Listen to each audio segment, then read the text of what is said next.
Hello everyone, I'm back with another video for you today, and I'm very excited to reveal the first tournament deck that I brought to the tournaments happening perhaps even today. I don't know exactly when it's happening, but that I've been playing in. This is a deck which I built to be just pretty decent into pretty much everything was the idea. You have answers to all the common meta decks in Thanos, in Shuri, and Galactus, and those kind of things. You've got the Cosmo, Shang-Chi, Aero combo, which just shuts down a lot of greed in the meta, I think. And then you've got some packages of cards that just help you to get a lot of points on the board, help you to get priority in the game to set you up very nicely for the Cosmo, the Shang-Chi, and the Aero. I will say Daredevil's a standout card at the moment, at least in tournaments. I think it's really powerful because you can just see what your opponent's going to do and then set up the turn 6 perfectly in a way that really suits you. So yeah, I've been enjoying this deck a lot. I don't think it's the best deck ever, but it just is a decent option if you want to try to outplay people and yeah, just get the upper hand on them even if your deck is slightly weaker than theirs. So I've been enjoying it a lot. It's pool 3 only, of course, so that's great. So yeah, let's talk about the cards, shall we? So first we've got Yellowjacket. You guys know how I feel about Yellowjacket. It's such a good card, getting you those 2 bonus points wherever you feel like, as long as you play it as the first card. Just super powerful. There's also synergy with the next card, which is Zero. We can remove the negative effect of Yellowjacket sometimes as well if we need to, so that's quite cute. Zero is in the deck to synergize with Red Skull, which is sort of our finisher play a lot of the time, or we're going to play Zero on turn 4 and then go into Red Skull turn 5. So that's a really powerful play. Zero also has synergy with Titania, which is the next card, and Titania is just a super powerful 1-drop. You can combo that with all manner of good cards on the final turn. You know, it could be a 5-cost card, it could be a 2-drop and a 3-drop. There's a lot of combos you can do. You can zero the Titania as well for early tempo if you want to do that as well. There's also Daredevil in the deck, so this is great for seeing what your opponent's doing on turn 5 and then just, you know, manipulating the game state in just the right way that you're able to win the game as a result. And I really just think the card's great. Also helps you with your snaps, your retreats. So yeah, I really enjoy Daredevil in this deck. Next we have Lizard. Again, another card that I just love playing in a lot of decks. Very good value, can compete with the more powerful cards, more powerful decks. Lizard is really nice. We have Cosmo in there, so this is able to shut down certain things in the meta. It's really nice if you can put it on the lockjaw of a Thanos player, because they want to play their stones into the Cosmo lane then, which is just really awkward for them. I'm going to stop them drawing and limit the power level of their deck. You can also stop the leech from, you know, popping out of lockjaw and getting you. So Cosmo is really nice, I think, provided you can use your brain a little bit, think about where you're playing the Cosmo and where the opponent might play the lockjaw and things like that. Cosmo can be really good. Killmonger in the deck is super important for beating Thanos. Quite often we're trying to play that just before the leech comes down. Oh, Killmonger, clear your board, and then we can go into the last few turns with, you know, the upper hand. Next we have Maximus. Honestly, I would maybe think about taking out Maximus after a lot of my testing, because it's kind of bad giving the opponent card draw a lot of the time in this meta, I feel, when the decks are just so crazy. When you give them access, you know, the Thanos to his lockjaw, oh my god, it's terrible for you. So Maximus you can definitely cut, and I'd maybe even want to cut it for like a Mr. Fantastic or something. That's certainly something you can do. Don't feel like it's an important, necessary card by any means, but it can be good to get priority or play on the Cosmo lane, which is, you know, a pretty powerful play. We have Shang-Chi in there, of course. Deal with the tall units, quite often a very nice, strong card to have in your deck. A notable threat, especially for Shuri decks. You can Aero them away from the Cosmo or armor lane, which is something that you're very often able to do. If you have a Daredevil on the board, you can see it coming, and you can Shang-Chi them, of course. So Aero is the next card. A lot of the time it's our finisher. We're getting ahead on the board. As with a lot of the decks I've made already, you know, it's all about priority. It's all about getting a lot of points, and then at the end being ahead in 2 lanes and arrowing the opponent into the 3rd. A reliable way to win and very powerful. Next we have Spider-Woman, which is actually one of the more interesting cards in the deck for sure. I think with the recent buff to Spider-Woman, she's really quite powerful, because you can get quite easily 10 points from her if there's 2 units in a location, and more often than not even 11 or 12. So I think Spider-Woman, especially with Daredevil, is a really cheeky play that doesn't go into Shang-Chi range. You could think about swapping this out for a bit more early curve, you know, a less mana heavy card, because the curve for this deck does kind of suck a bit. But yeah, I quite have enjoyed Spider-Woman. I think she's a really good card, a really underrated card actually. Next we have Red Skull, so this is just the finisher. Often with 0 Red Skull on turn 6, you're able to output a huge amount of points. You can always play Red Skull in a location where there's not many units from the opponent, and he's still very good, even without losing his ability. And you can always do 0 turn 4, maybe with a 3-cost card at the same time, and then Red Skull turn 5, Aero to finish the opponent off is a very powerful combo that you often go for with this deck. So yeah, That's the thought process for this deck, why I built it, how it works. Let's jump into some games. We'll see what we can do here. We've got the 0 red skull. That's a very nice combo that we can play at the end of the game, hopefully. Drawing a 1 cost as well. I think I'll just go with the lizard here. Middle location seems okay. Gonna set up Cosmo with priority, which should theoretically be quite good for us. Ooh, the raft is interesting. I think I'll play Cosmo on the raft. Can't really see an argument not to. It's quite hard not to justify that. I suppose we might not be getting the raft here, but I think it's more likely they play a unit there themselves. You know, since they get a benefit if they manage to fill it, and Cosmo might therefore shut down their on reveals potentially. No, they're gonna go mid. Okay. With an Electro, so we'll get to see what their turn 5 play is. I think I will... Oh god, there's 2 rafts now. It's getting out of hand now, there are 2 of them. Let's set up our 0 onto red skull play now. That'll surely give us something to do. Also, the opponent goes for with their 5 energy play. Just gonna be a wave, okay, that's perfectly fine for us. They can't Galactus us, which is great news. I'm gonna go with a fairly straightforward red skull on the left here. This is very good news. I could probably have snapped after that Electro play just because there's not really a good spot for them to Galactus in. If you know what they're playing, perhaps if they're a Thanos deck and you have Killmonger, some situations where it can be good to snap. They're actually gonna Shang us here, which is kind of a card I wasn't really expecting them to have. Okay, they're snapping on me. That is pretty brave. I'm trying to work out what they can have here. I mean, they have a lot of mana. I think the best they've got is Doctor Doom, but I'm crushing Doctor Doom with Titania Aero. They can only play 1 card because of Electro. I'll snap back. We'll see if we can get a nice 8 cuber. Yeah, I mean, Doctor Doom's not enough, right? I can move it across, so even if they want to steal my Titania, they get the raft, but I don't think that's going to help them at this point. Oh, they've got a Kang, okay, of course. The classic bluff snap Kang. So we don't get 8 cubes. We don't get 8 cubes. I always get excited for that, and then turns out to be a Kang. I don't think there's anything that can beat me here, is there? Magneto? Magneto, I don't think does it, because we're ahead on the tiebreakers, so I really don't think there's anything here that we lose to. Especially considering we even have a Yellowjacket on the right. No, there's just no shot. Yeah, we'll go with snap again. And they're going to have to retreat, of course. Just didn't get a huge amount of cubes there, but a nice win nonetheless. We've got Asgard. I like that location if we can get our red skull 0. Very powerful. It was powerful last game, but we did run into Shang, so play that lizard. It might not be great, you know, they're going to play cards here, but get some points on our side of the board, get some priority going. It's feeling pretty good. I love lizard. What a card. Iron Fist is going to be the play. We'll see. It might be a Vulture play coming though. Cosmo doesn't do that much for me at the moment. Probably still will play it in the left. Maybe I'll play the Yellowjacket to help me win Asgard as well, because I would really like these cards just to get my red skull and, you know, get everything that I've got in the deck just to help me out. So is it a Vulture? It is in fact a Vulture. Okay, so they might be playing my deck. They might be playing something entirely different. I think Killmonger's going to be my best play here, and I can play the Yellowjacket to help me out a bit, but probably they're going to win the Asgard. It's not the end of the world because Olympia already drew us a lot of stuff.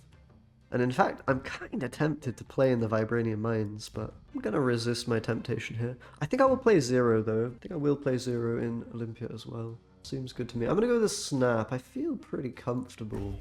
I think if I draw a red skull, it's amazing for me, because I can then quite easily get priority and go for the Aero play. Although that being said, Aero left is not really working, so we would have to play red skull left. Oh, beautiful. So we're actually going to be able to win in the left as well. And it looks like they're playing a proper movement deck here. Interesting. You see a whole lot of movement at these ranks, but maybe people are experimenting around a little bit. Oh my god, red skull was literally the last card in the deck. I haven't drawn this many cards in a while. We can play it in the mid, maybe. I don't really want to go into the left necessarily, although with the Cosmo there, it kind of makes sense. I do want to draw... The Vibranium might just be better than the Titania here, right? It's a pretty interesting spot, actually. I'll play it mid. I don't think Shang's really something that I'm that concerned about. So we'll just get some big points. And I think the red skull will be pretty strong into like a Heimdall or whatever at the end. Should be able to overcome the movement into the middle. I mean, movement can definitely make life a bit awkward, a bit strange, if you will. Oh, yeah, a little bit strange. And a cloak, goodness me. Okay, I mean, that's strong, actually. That is really quite strong. So, if we're expecting a Heimdall, I feel like the best thing to do... Honestly, maybe I just give up the middle, say that I'm winning on the right? Maybe we do hit them with the Shang. I don't know, tricky one. Could try to deny Heimdall as well. Like my Cosmo, where does it go? Oh god, it's too confusing. I think going Shang should be fine. I think I'll do something like this. There's a chance my Titania can get wrecked. It's a bit scary. Yeah, I'm feeling fairly good about this. Let's see how it plays out. Okay, they're only moving a multiple man actually to play around Shang, I guess. Yeah, Heimdall coming in now. So we're going to win on the right. Are we winning at the left? Yeah, just about. I didn't calculate that. Movement is a tricky one to play against, I'll tell you what. Bloody hell. Here comes Shadowland. That doesn't mean a whole lot. But it is a Thanos deck that we're up against. Good practice. Good teaching as well for any of you that want to know how to handle a Thanos. It's very simple. You have to draw Killmonger. And then life becomes fairly straightforward. Actually, these locations are really good for me. I'm going to snap on this. This really bricks up the amount of space that Thanos has. You know, when there's 4 extra units on the board. It doesn't allow them to play all of their stones and a bunch of big units. So it's very good for us. We'll go with that snap on that location. The Nexus is interesting. So I'm going to draw Killmonger as well. So I think playing Maximus in there is okay. I might want to, you know, give up priority though because of the Shang. So I think I'll just pass. I think I'm just going to go with the pass. Let's see what they got. Lockjaw? Okay, that's great for us. They're probably going to Reality Stone the Nexus, if I had to guess. Probably going to Reality Stone it. Gosh, we've got so many cards. I mean, one thing with this deck, you don't necessarily need to be just playing card every turn, you know. You can also hold back, you know, wait a little bit. We do have Aero now, so if we get ahead, we can then Aero them. So I will play my Maximus here, I think. I'm not going to zero it because of Killmonger in hand. And those ones can be really good at the end of the game to come down with, you know, a surprising amount of points. Space Stone here, okay, we'll see what that means. Just Time Stone? Yeah, okay, that's a bit crap really, isn't it? I probably don't even need to play Killmonger here, right? Because it will free up their space if we do. Maybe I play it at the end of the game, maybe I don't. I feel like for now, playing an Aero is solid. It's probably not going to be good on this board. I really wonder if they're going to go with Reality Stone here. It's interesting that they're snapping me on this board texture, Jesus. They must be pretty confident. I guess a leech is a bit spooky because then the Shang won't work, but I'm going to have so many units. Maybe I just do go with Killmonger here after all. That snap kind of makes me feel like they have a leech. Leech into a big unit would be a challenge to overcome, should we put it that way? Nah, I'm going to go with Aero. Let's see if this pays off. I was thinking they might move. Okay, they're just going to go with that Reality Stone, and interestingly, I get a Raptor. Not great for me, but okay, they're moving Maximus, that's fine. I mean, that was a bizarre snap, wasn't it? That was a very bizarre snap. So they might want to Aero me here, which is troubling. It is a bit troubling. If I go with the Killmonger, can it save me here? So we go Killmonger, 0, Yellowjacket, Titania. Should be enough. I'm thinking about Blue Marvel. I think we beat Blue Marvel. However, a Dino might beat me. I think we'll win. Pretty sure they'll go Blue Marvel or Aero. Okay, they went Blue Marvel in the end there. So we can just punish that very hard with our Killmonger. That's really good. There was a chance they could play a Dino there. It's a little scary. But I think the odds are really just in our favor.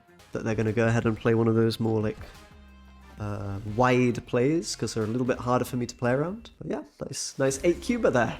Dark Dimension is always really good for this deck, I think, because you've got the surprise value of Killmonger that can come in, and it lets you do some cheeky things with 0 sometimes as well.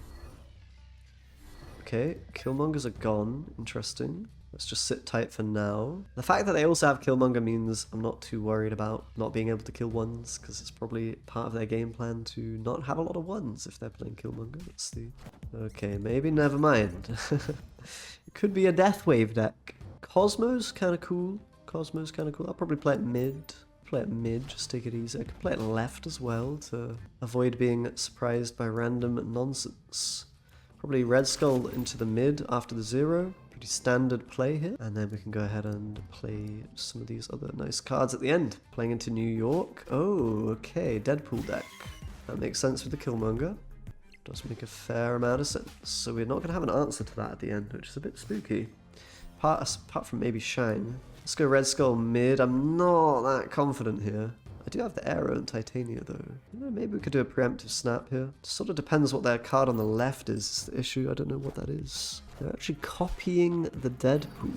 Good lord. Well, I obviously want to move across here. They're actually just going to retreat on us, okay. Guess they were, yeah, not feeling that big red skull. Alright, let's try to get one more game in, shall we? Stark Tower and a Thanos player. Killmonger in hand. I like to see that, I think. I mean, I don't know if I like to see it. I think it's okay for me. It's all about the Killmonger timing. That's what it all comes down to.